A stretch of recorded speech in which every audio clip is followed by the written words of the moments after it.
Hello and welcome, this is EagleEye621, and what you see behind me is not what you think it is, but why don't you go on down to the comments and make a guess right now if you do think you might know what it is. While you're down there, be sure that you are still subscribed and have all those notifications turned on while I turn around and get into survival mode to show you something very interesting.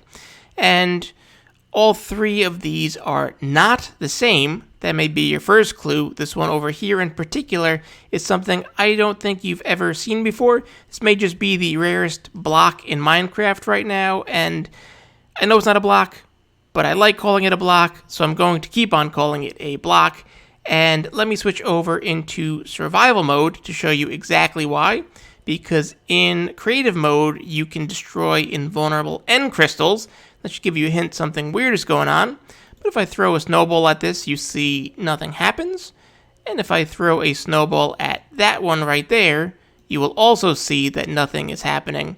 But if I throw a snowball at this one right here, even though we have a beam that makes you think we have an invulnerable end crystal, well, we actually have kind of a troll invulnerable end crystal. It's a fake invulnerable end crystal. So I'm going to show you how I made that. I'm going to explain to you why there's a marker on the ground, some testing setups, and the why. And let's just get rid of these while I'm in creative mode to give us some room. And let's get started with how I made this in the first place.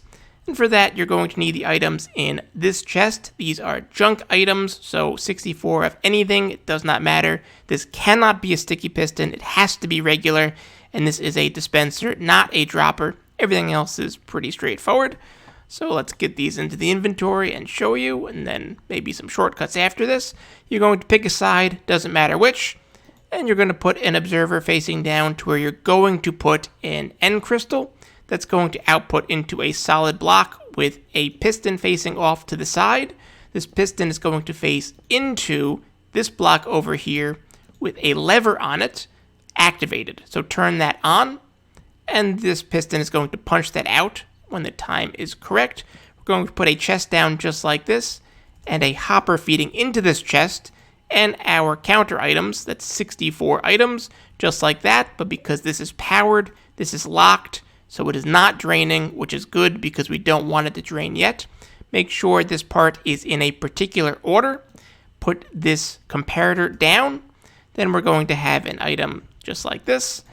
A block that is like that. We're going to put our redstone repeater facing in this direction. And you can see that it is being locked by this comparator in the off state, which is what we want. Now we can add this last lever and turn that on, but you'll see nothing happens because it's been locked off. This repeater is going to output into a dispenser, and into that dispenser we are going to put a piece of TNT. And when we put our end crystals down, we are also going to do it in a particular order where the one in front of the observer is last. So now we're going to pretend to summon in the dragon, but don't worry, we're not going to. If you're worried, check out my dragon cheese video, how you don't have to actually fight the dragon. And when we put this last piece down right here, it'll activate this observer, which will activate this piston, punch out this lever, and start our timer. As you can see, now the items are starting to drain. When the items are fully drained, this comparator is going to turn off, which is going to unlock this repeater, which is then going to be powered by this lever, which is then going to fire off the TNT that is inside that dispenser. In the meanwhile, we have our activation sequence, but again, don't worry, this has been timed perfectly to explode, and there's no dragon. But we do have what looks like an invulnerable end crystal, but if I grab some more of my snow, and I switch out of creative mode, you will see that, in fact, it is a troll invulnerable end crystal. So what exactly is going on here? And I was trying to figure that out, and I found some very interesting things going on. And let's take a look in this chest right here before we get to that marker over there. You can see we have some TNT as well as some end crystals and some flint and steel. Let's get that into the inventory and start placing our TNT down on these obsidian blocks. And hopefully an Enderman isn't going to steal any of my examples. And you can see when we light this TNT off, it's going to cause a chain reaction. Right? This is something that you've probably seen and or done before. Each TNT explosion will set off the next TNT to make another chain reaction. But when we place down these end crystals, it's not exactly going to be the same effect. When we blow up a crystal on this side, you can see that we did not get a chain reaction. So what appears to be happening is that the end crystals are basically deleting the other end crystals, but they are not causing a cascade. These did not blow up. They were not set off by the ones closer to them. Only one of them actually explodes, which got me to thinking, if I grab a little more snow again, that maybe we can avoid all of this dispenser nonsense and just use some snow to set one off at the appropriate time, which is really any time, and I'll get to that in a second. But that doesn't actually happen. They all explode.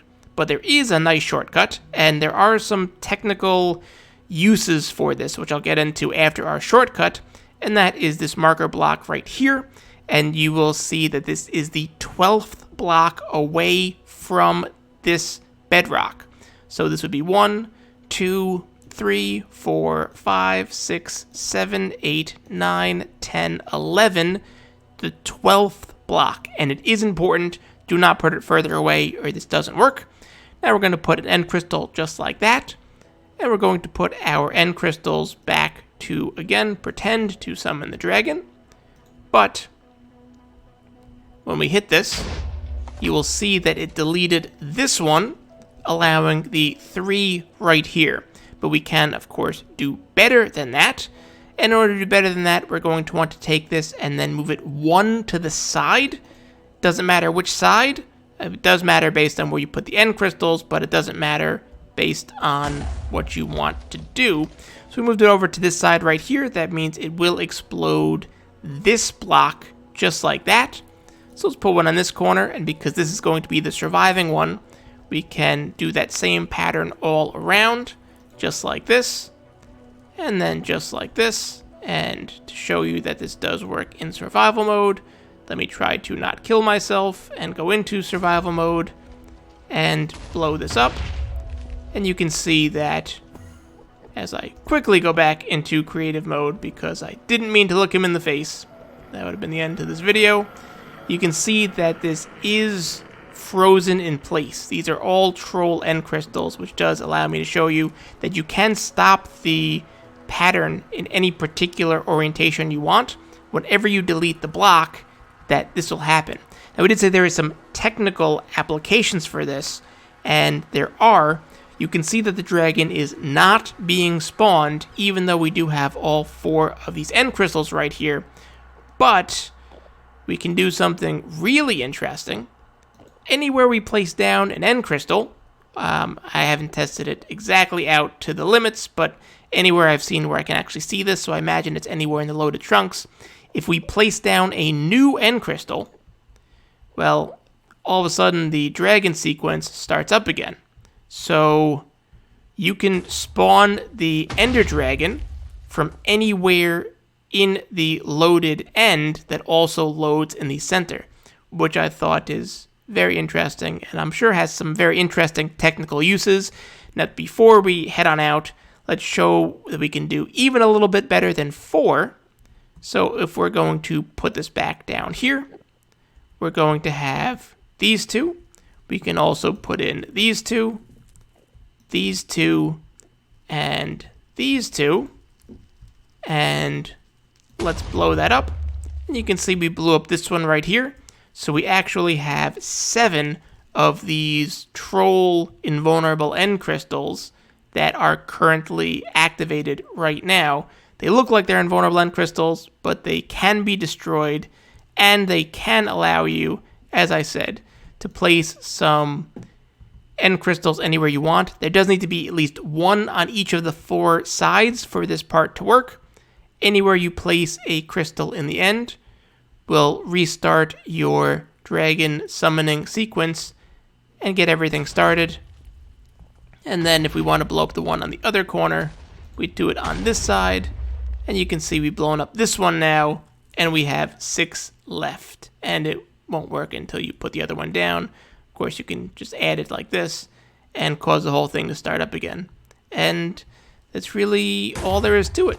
Very interesting new block state. Some troll your friends with some pretend troll invulnerable end crystals. Put some very rare blocks in your world. Or troll your friends by summoning the dragon from somewhere they don't even see. If you found this video interesting, I would appreciate a like. If you found it helpful, maybe even share it with one of your friends or your favorite Minecraft YouTuber to see if they will put this in their world. And for more videos like this, do be sure to subscribe. Let me also mention that if you do want to support my work and more videos like this, I do have a join button, which has some additional perks that you can see if you click on it. Thanks for stopping by.